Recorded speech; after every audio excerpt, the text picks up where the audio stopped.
রাজধানীতে গ্যাস সংকটে ভোগান্তি চরমে। আরও খবর জানতে তেজগাঁও থেকে যোগ দিচ্ছেন সহকর্মী শফি মাহমুদ সাগর। সাগর, গ্যাস সরবরাহ পরিস্থিতি নিয়ে জানাবেন এবং ভোগান্তি কতটা দেখছেন মানুষের।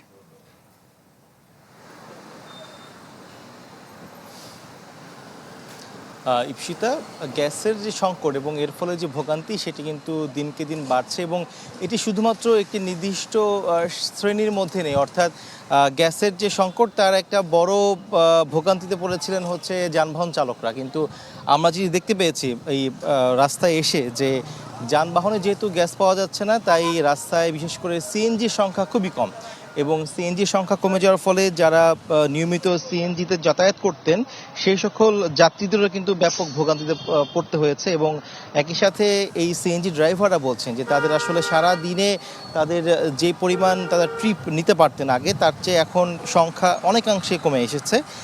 বাংলা কিউআর যেখানে নগদ পেমেন্ট সেখানে। সারা দেশে 10 লাখেরও বেশি মার্চেন্টে নগদে পেমেন্ট করুন খুব সহজে।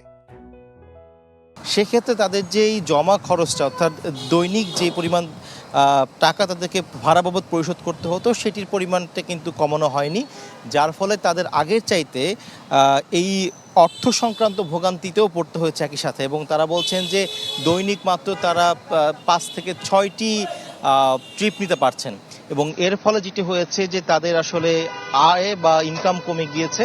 এবং এর ফলেও আরেকটি সমস্যা হয়েছে, সেটি হচ্ছে যাত্রীদের কাছেও কিন্তু বাড়তি ভাড়া আদায় করা হচ্ছে এবং যেহেতু রাস্তায় সিএনজি সংখ্যা কমে গিয়েছে, সেক্ষেত্রে যাত্রীদেরও কিন্তু আসলে নিরুপায় হয়ে যেই ভাড়া চাওয়া হচ্ছে সেই ভাড়াতে তাদেরকে যেতে হচ্ছে।